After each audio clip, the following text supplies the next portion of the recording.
C'est, ça va full bien. What's up guys, nouvelle semaine, bienvenue à un nouveau vidéo. On est lundi, fin de journée, il y a plu toute la journée, puis je me suis dit quelle bonne occasion pour semer mon gazon. On avait déjà fait une tentative, vous voyez un peu de vert, on avait déjà fait une tentative de semer du gazon, mais pour vrai, c'était de la merde, ça n'a pas bien pogné. Puis là, ce que je viens de mettre, c'est du mie puis du trèfle. Ça, les boys, c'est de la bombe. Du gazon, c'est faiblette, ça survit à rien, c'est beaucoup d'entretien. Tandis qu'un mélange de mie et de trèfle, ça va survivre à toutes les canicules, name it, n'importe quoi. Il n'y a même pas de mauvaise herbe qui passe au travers de ça, tellement c'est dense, c'est fort. Je vais mettre des images du mie et du trèfle que j'ai mis à mes blocs. Là, il était cœurant. Checkez-moi ça, comment c'est beau. Oh, ta gueule, s'il te plaît, là. Je filme. Vous êtes pas du monde, man. On va y sortir. Ah ouais, calmez-vous, là. Qu'est-ce que je disais? Oui, du mie puis du trèfle, c'est la clé. Pas besoin de gazon. Écoute, je sais pas c'est quoi le trip du gazon. On n'est pas en banlieue ici. Moi, je mets du mie puis du trèfle. Puis d'après moi, à la fin du vidéo, dimanche, il va en avoir. Ça va être commencé à lever. Fait que je vais vous montrer ça. Sinon, je vous promets, cette semaine, guys, on fait la tournée de tous les chantiers. Fait que je vous montre la réno à Austin. Je vous montre notre 9plex en construction à Sherbrooke. Notre 4plex qu'on est en train de livrer. Et le pool house. Le pool house dans lequel que je suis, on reçoit notre porte de garage vendredi. Fait que je vais essayer de faire un bout de plywood cette semaine pour pas avoir à gosser autour des affaires de garage. Fait que c'est ça, grosse semaine chargée. Je vous amène avec moi, on y va, let's go. Tabarnak, il mange déjà toutes les graines. Ah, il mange le gazon ou les graines? Ah, fuck off. Pas grave, le mie pis le trèfle va faire le job, je vous garantis, man. Ok, c'est parti. Alright boys, mardi matin dans la brume, on est à notre chantier à Ascot Corner. Le voici, le voilà. Alors ici, on construit un bâtiment de 9 logements. Et ce qui est intéressant de ce projet-là, c'est que on a 5 lots potentiels pour faire 5 fois 9 logements. Bon, là, aujourd'hui, on commence avec le premier. On est en train de faire la charpente. Puis on va voir comment le projet se passe avant de penser à tout de suite faire la phase 2, phase 3, phase 4. Ce qu'on a fait pour ce projet-là, c'est qu'on a fait une nouvelle entreprise. On a dû former une nouvelle Inc. avec le propriétaire qui avait le terrain. Donc ici, mon entreprise, on est propriétaire à 50%. On s'occupe de faire aussi la construction et la personne, mon associé qui avait le terrain, lui aussi propriétaire à 50%. Puis comment on s'est arrangé, c'est qu'on a acheté le premier terrain des 5 terrains. Je l'essaye, on va voir comment ça va, en espérant que ça aille bien et qu'on puisse faire les 5 blocs. Je pourrais vous en parler longtemps du projet. On a eu quand même plusieurs embûches avec le permis, aussi la création de la nouvelle Inc. Ça a été extrêmement long. Je suis vraiment content que ça prenne enfin forme. On est vraiment en retard sur le premier calendrier que j'avais fait. Je pensais qu'on allait livrer pour fin octobre. Finalement, on va livrer pour fin décembre. Fait que c'est aussi pas un super bon timing pour la location, mais là, on a commencé, on n'a pas le choix. Fait qu'il y a beaucoup d'incertitudes pour le projet. Je suis content qu'on aille starter là, puis qu'on monte la charpente. On va pouvoir commencer à mettre le bloc bientôt en location. Puis ici, je ne rentrerai pas en détail dans tous les chiffres du projet. Malheureusement, à cause de mes autres associés, on m'a demandé de ne pas trop donner de détails sur les finances du projet. Mais je dois vous dire que c'est quand même serré. Les ratios, là, spécialement au niveau du financement, ça s'est vraiment serré. Fait qu'on n'a pas un aussi gros ratio prêt-valeur que ce que j'aurais aimé. Fait que le projet a des ratios beaucoup plus serrés. Puis ce qui m'inquiète ici un petit peu, c'est évidemment la location. On le sait, partout au Québec, ça le ralentit. Puis ici, on est à Ascot Corner, passé Sherbrooke, un plus petit marché locatif. Puis voilà, on a de la compétition aussi. On a un gros constructeur qui fait un projet pas loin d'ici. Fait que j'ai vraiment hâte de voir comment on va s'en tirer avec la location. On va bientôt commencer notre marketing. C'est sûr qu'il va falloir faire un plus gros effort marketing pour louer tout ça. Évidemment, comme à chaque projet, j'essaie d'en donner un petit peu plus. J'essaie qu'on a vraiment comme des gros logements pour le prix qu'on va demander. Je peux vous montrer la grille de location que j'ai préparée. Fait que les prix sont assez raisonnables pour 2026, un bâtiment neuf. On a essayé de ne pas exagérer sur nos prix de location. On va bientôt mettre une grosse affiche sur la route ici. On est devant une route super passante. Ça, c'est comme un atout et un inconvénient. Bon, l'atout, c'est qu'on a une bonne visibilité, mais l'inconvénient, c'est le bruit. Ce qu'on va faire là, dans le projet, c'est qu'on va monter le talus. On va faire comme une grosse colline en avant du projet, fait qu'on verra plus la rue. Puis pour notre conception de bâtiment, on a mis tous les balcons en arrière. Là aussi, avec la brume, vous le voyez pas, mais on a une super belle colline en arrière ici. Fait que ça va être vraiment, ça va être cute, ça va être sharp. Puis on a aussi pris des précautions de plus pour l'insonorisation. Fait qu'on a mis des verres triples. Là, vous entendez plus rien puisque lui, il bouge avec le lift. C'est ça, on a mis des verres triples en façade du bâtiment pour aider avec le son, justement.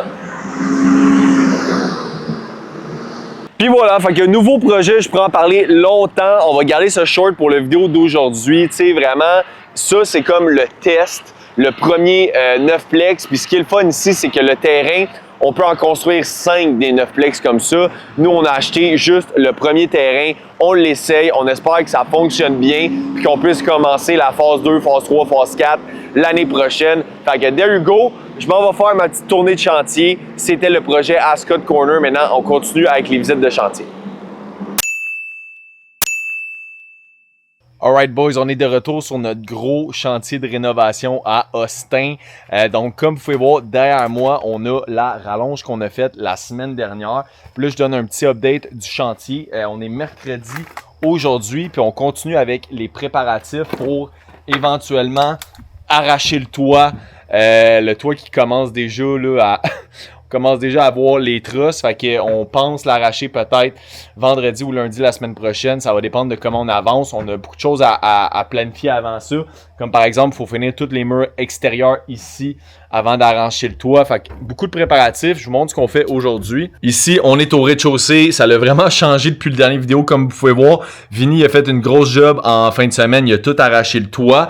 Puis là, nous autres, aujourd'hui, ce qu'on est en train de faire, on est en train de reframer toutes les fenêtres. Fait que comme vous pouvez voir ici, ça c'est terminé.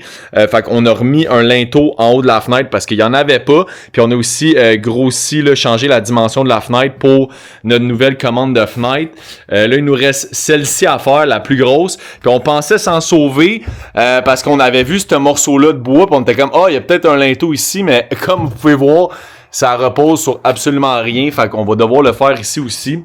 On s'en tire pas. Puis ici aussi, par exemple, on est en train de reframer une autre ouverture sur une autre grosse fenêtre qui va là. Fait que voilà, sinon la semaine dernière, on s'est surtout concentré sur le sous-sol. Fait que je vais aller vous montrer ça. Premièrement, on a fait cette nouvelle cage d'escalier là. Je sais pas si vous en rappelez, mais la cage d'escalier était à l'autre bout complètement là-bas. On l'a condamné. On l'a changé de place parce que c'est ça que les plans voulaient. Fait que voici où était la cage d'escalier. Puis maintenant, c'est rendu ici. Fait que je vais aller vous montrer ce qu'on a fait au sous-sol.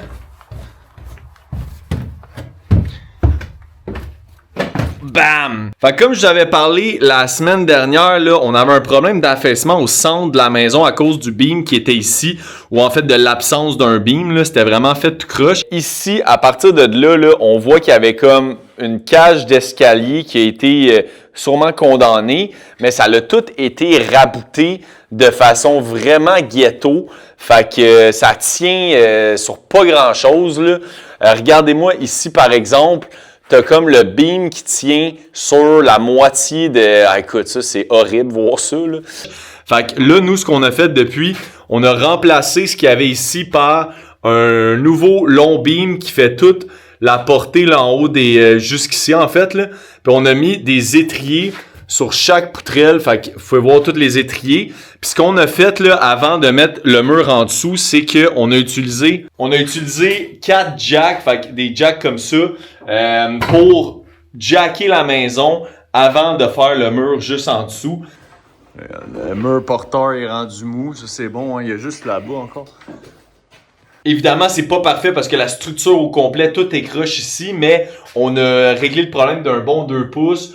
Pour avoir une job parfaite, là, va falloir refaire le plancher, mettre un plywood à grandeur au rez-de-chaussée, puis le chimer pour arriver parfait. Mais déjà, c'est beaucoup mieux. Puis au moins, c'est solide, là. Fait que vraiment, ça s'en va pas nulle part. Puis sinon, ben, on a fait, comme je vous ai montré, la nouvelle descente d'escalier juste là. Puis on a réisolé tous les murs extérieurs. On a mis un isofoil de, je pense que c'est un isofoil 4 pouces avec notre division de 2x4 en avant. Puis évidemment, on a mis un espace d'air entre les deux. Fait que ça, après la mécanique, on va mettre de la laine là-dessus. Notre gyps va aller là-dessus. Fait que le sous-sol, je vous dirais qu'en termes de charpente, il est pas mal terminé. Fait que vraiment bonne étape de fait. Là, on termine le rez-de-chaussée. Puis ensuite de ça, si ça va bien, vendredi, on enlève le plafond.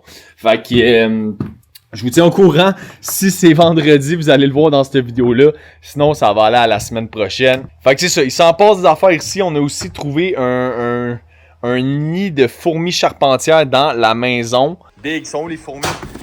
C'est là, maison décrépitude. Oh, tabarnak. Ah, go. Oh, enlève la laine. Enlève le pad de laine, Big. Je suis pas game. Ah! Ah, les fuck! Oh yeah, man! Oh fuck, le nid était là, Big. Fait que Vincent, mon chum, le client, il est allé chercher une canette puis on a tout exterminé ça. Fait que ça avance bien, c'est seulement la 5e journée de travail ici. Fait que honnêtement, ça va super bien. Hey, what's up guys? On est devant notre projet de 4plex et checkez-moi ça, ce beau fil-là. On est finalement connecté à Hydro-Québec après 3-4 mois d'attente. Fait que c'est fait, yes sir. Puis ça arrive à point parce qu'on a un locataire qui arrive ici le 1er septembre. Fait que c'est parfait. Le revêtement extérieur ne sera pas terminé puis il va rester des travaux d'aménagement, mais à l'intérieur, ça va être complètement terminé. Je peux vous montrer vite.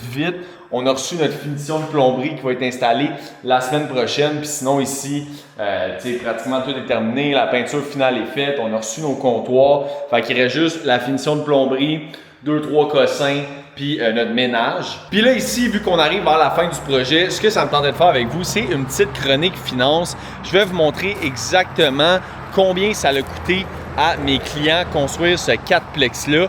Fait que sans perdre de temps, on s'en va faire une petite chronique finance. Alright guys, alors chronique finance, là by the way, juste vous dire, c'est la troisième fois que j'enregistre ce segment-là, ok? Rien que pour vous autres. Fait que là, je pense que ça mérite un petit like, un petit comment. God forbid un subscribe si c'est pas déjà fait. Fait que là, sans perdre de temps, let's go. Je m'en vais vous montrer ça, comment on gère les finances chez Construction Gratien. Fait que ça, ce que vous voyez présentement, c'est mon budget de construction pour le 4plex. Puis là, je vais vous expliquer le fonctionnement de ce tableau-là. Donc, complètement à gauche, ici, on a tous les postes de dépenses pour une construction neuve. Ça, c'est quelque chose que je mets à jour à chaque fois. Ça varie un petit peu, mais c'est pas mal tout le temps les mêmes postes de dépenses pour un petit bâtiment ou une maison neuve. À un moment donné, c'est tout le temps les mêmes étapes. Il y a une 50aine de postes de dépenses sur le tableau. Ensuite de ça, cette colonne-ci, la première colonne, c'est le budget d'estimation. Ça, c'est le budget que j'ai présenté à mes clients le 15 septembre l'année dernière, juste quand on était comme en discussion parce qu'ils regardaient pour un entrepreneur général pour faire le projet. Fait que je leur ai fait une estimation rapide du projet basée sur d'autres projets que j'avais faits, sur mes connaissances. Puis ça, on arrivait à ce moment-là au budget d'estimation à 755 000. Là, je sais que c'est petit. 755 000 pour la construction du 4plex, plus mes frais d'entrepreneur général, qui sont à peu près de 10 75 000 sur ce projet-ci. On arrivait à 830 000 plus taxes de coûts de construction. Bon, là, ensuite de ça, au mois de mars, c'est là qu'on a comme conclu l'entente. Fait que on a signé un contrat, on s'est entendu, parfait, Simon fait mon bloc. Puis là, je suis passé en budget de soumission. Fait que la différence entre un budget d'estimation et un budget de soumission, c'est que pour le budget de soumission, je prends vraiment plus de temps à regarder le projet. Je fais soumissionner mes sous-traitants pour les gros postes de dépenses. Puis je suis arrivé au mois de mars cette année à un nouveau prix de 718 000 $. Fait que là, vous voyez, le prix a en fait descendu de mon budget d'estimation. Fait que je l'ai réadapté, j'ai eu des soumissions, ça a le mieux été que je pensais. Puis on est arrivé à peu près 720 000 plus les frais pour la construction. Ensuite de ça, on a commencé la construction au mois de mars. Fait que vous voyez la première colonne mars. Puis, on fait une facture par mois. Fait que la facture, le total, il est en bas. Fait qu'on peut voir que la facture du mois de mars, c'était 50 000. Puis, toutes les dépenses reliées au projet sont ici. Ça, c'est le back-end du tableau. Puis là, ici, c'est là que chaque transaction est répertoriée pour chaque dollar qui a été dépensé sur le projet. Puis, toutes ces dépenses-là, ils sont classées dans l'autre tableau par catégorie de dépenses et par mois aussi de dépenses. Fait que là, on passera pas chaque ligne une à une, là, mais je vais vous amener au total d'aujourd'hui. Présentement, au total, on est à 610 000 de dépenses plus les frais. Ça nous arrive à en bas de 800 000 pour le 4plex, mais là, il faut dire qu'il y a plusieurs dépenses qui manquent encore, comme par exemple, j'ai mon plombier, ici plomberie, là, vous voyez, c'est encore 0 parce que j'ai pas reçu encore une facture de mon plombier. Il est un peu mélangé. C'est pas le plus organisé à ce niveau-là, mais écoute, c'est bon pour le cash flow. Fait qu'on n'a pas eu notre facture de plomberie ensemble, puis il reste des factures pour des gros postes de dépenses quand même, comme le revêtement extérieur qui n'est pas terminé, puis ces choses-là.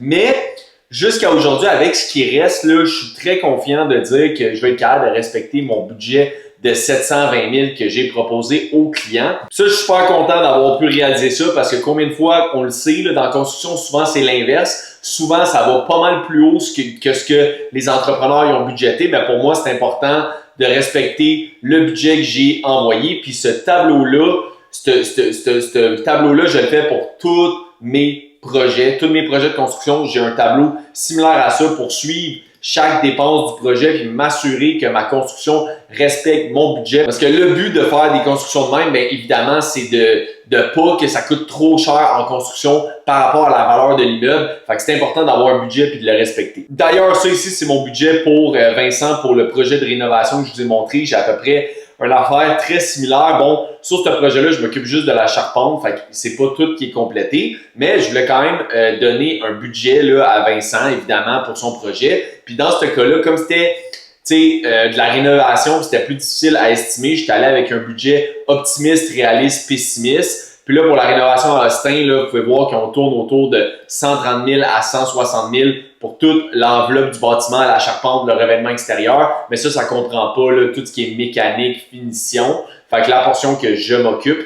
Fait que je fais ça, là, un tableau similaire pour tous mes projets. C'est super important. Puis je trouve que c'est la responsabilité de l'entrepreneur général. Selon moi, quand tu es entrepreneur général, quelque chose qui est vraiment super important, il faut que tu sois capable de budgéter des projets. Là. C'est un des éléments clés d'être un bon entrepreneur général. Puis moi, c'est de même que je fais ça.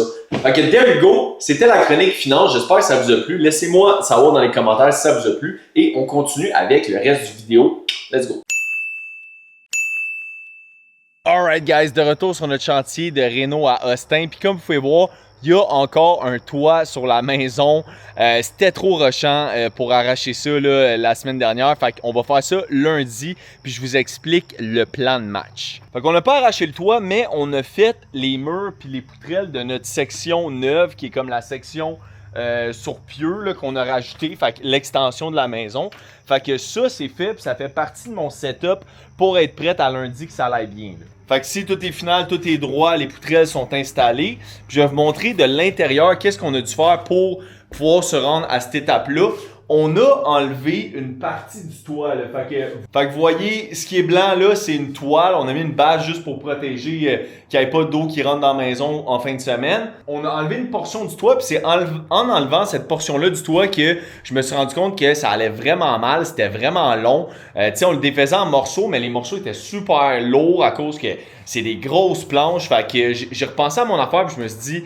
Ça le fera pas de tout faire ça dans une journée parce que ce qu'il faut comprendre ici, là, c'est que la journée qu'on enlève le toit, on doit tout de suite remettre les poutrelles, remettre notre plywood, refaire le plancher pour pouvoir mettre une bâche avant la fin de la journée dans le cas qu'il pleut. Là. On veut pas qu'il pleut sur la maison parce qu'on a, tu sais, comme, il y a encore, par exemple, la cuisine qu'on a conservée. C'est pas mal la seule affaire, mais tu sais, on s'entend, on veut pas qu'il remouille dans la maison. Fait qu'il faut tout faire la même journée. Puis là, l'affaire qui rajoute un peu une difficulté, c'est qu'on a une étape de plus. Il va falloir tout remettre les murs de la maison au même niveau avant de rajouter les poutrelles par-dessus parce que sinon, ben ça va être tout croche notre plancher au deuxième étage. Là. Fait que juste ici, je vous montre rapidement. Ce mur-là, il est prêt, puis je sais pas si vous allez pouvoir bien voir, mais ici, en dessous de la liste qu'on a rajouté, on a à peu près 1,5 pouce là-bas qui était croche par rapport au niveau ici.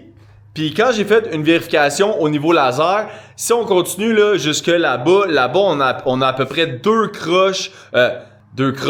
pouces de croche par rapport à cette liste-là. Fait qu'on doit arracher le toit, mais ensuite de ça, on doit replater, fait que remettre un 2x6 à grandeur de tous les murs, toutes les mettre de niveau, puis ça, on doit faire ça avant de mettre les poutrelles. Fait que ça va faire une grosse journée. Puis là, mon plan de match, c'est pour ça que je voulais faire cette section-là avant. C'est que là-dessus, je vais mettre un plywood, puis je vais mettre mon niveau laser rotatif. Fait que vous allez voir là, dans la prochaine vidéo, je vais vous montrer des vidéos de ça. Puis on va s'assurer que tout le carré de la maison soit de niveau avant de réinstaller notre poutrelle pour qu'on parte droit de notre deuxième étage. Fait qu'on a arrangé ce mur-là avant de mettre tout ça. Vous pouvez voir aussi que j'ai rajouté des blocs partout dans le haut du mur. Ça, c'était parce que le top de la liste touchait pas nécessairement aux 2x4. Des fois, il y avait des pas pires espaces, fait qu'on a solidifié ça. Ensuite de ça, toutes mes ouvertures sont faites pour chaque fenêtre. Fait que ici aussi, on a une ouverture de fête. On les a toutes refaites, toutes solidifiées. Ici, on a gardé le morceau-là, mais on est venu rajouter 2 studs de chaque côté. Fait que c'est du solide. Puis là, lundi, le plan, ça va être de couper des sections de toit. T'sais, on ne l'arrachera pas tout d'un coup. On va couper une section à la fois, puis on va le lever avec la grue. Fait que lundi matin, avant la grue, on va couper avec un César, là, tous les clous qui sont là. On va couper avec une scie, tu sais, le toit en 3-4 sections. Puis, ce que j'espère, là, c'est que, mettons, à 9h, le toit soit parti, puis on commence à mettre nos affaires de niveau. Fait que c'est quand même une opération, il faut timer, puis il fallait être prête, puis tu sais, faire ça vendredi, ça a été ben trop rushant. Fait que there you go, c'est pas mal ça, le update projet ici à Austin. Puis là, manquez pas le vidéo de la semaine prochaine. C'est sûr que l'image du prochain vidéo de la semaine prochaine, ça va être une grue en train d'arracher le toit, là. J'ai tellement hâte, là. Moi, c'est sûr que je fais rien, là. Je vais juste être en train de filmer ça, puis prendre des vidéos de drone, ça va être sick. Fait que, there you go. C'était le update de la Réno à Austin. Fait que c'est ça, quand même un beau petit challenge ici. C'est super hot, je suis bien content de faire ça pour mon chum Vince. Puis là, la semaine prochaine, vous allez voir deuxième étage là-dessus. Puis là, la belle job va commencer. Yes, sir. Alright boys, alors c'est dimanche, c'est la fin de la semaine et je vous ramène au Pool House pour vous montrer ma nouvelle porte de garage. Elle est écœurante. C'est une California Door avec les vitres, ça fait vraiment style Pool House. Bon, elle m'a coûté la peau du cul, 6600$ pour cette porte-là, taxine, là. Mais 6600$ la porte, puis c'est une porte genre 7 par 10, je pense. Fait que vraiment, en tout cas, c'est ça, mais le look est là. Fait que je suis bien content de ma porte de garage. Sinon, retour dans la cour, je vais vous montrer 2-3 cossins sur quoi je travaille aujourd'hui. Je suis en train de faire une tranchée sur le bord du terrain ici parce que j'ai eu encore là un épisode d'inondation presque totale du terrain. Il a plu vraiment super fort cette semaine. Puis toute l'eau encore tombait dans la margelle là. Puis toute l'eau du voisin, l'eau de partout se ramasse là. Puis là, il manque juste un petit enfant. Là-bas, ça s'en va là-bas. Puis pour ceux qui ont vu mes dernières vidéos, là, la dernière fois que c'est arrivé, j'avais de l'eau qui coulait dans le sol. Fait que là, je veux plus que ça arrive. Fait que je me suis fait une petite tranchée tout le long du terrain là, qui va amener l'eau qui était pognée là jusqu'au fossé au fond du terrain. Puis là, on peut voir les filles qui se gâtent. Que si vous cherchez les filles des vers de terre, hein, vous aimez ça, les vers de terre. Attends, on va essayer d'en trouver un pour... Fait que c'est ça, on n'arrête pas. Puis en plus de ça, je vais vous montrer aussi update gazon. Update gazon, le mi puis le trèfle commence à pogner là. Mais là, je me suis fait encore une fois. Cette semaine, il y avait tellement d'oiseaux ici. Je pense qu'ils ont bouffé le 3/4 des graines. Fait qu'il va falloir que j'en remette une autre fois. Pour vrai, Fucking oiseau, lâchez mon fucking gazon, man! Fait que c'est ça la gang, that's it pour cette semaine. Si vous voulez supporter le channel, n'oubliez pas d'aller dropper un petit like et surtout manquez pas le vidéo de la semaine prochaine. On est reparti sur un vidéo à chaque lundi soir, 7h, à toutes les semaines, update de la semaine. Puis là, la semaine prochaine, vous allez voir le toit qui se fait arracher à notre Renault à Austin. C'est demain que ça se passe, je suis prête. Fait que bien hâte de vous montrer ça. On se dit à la prochaine la gang, ciao!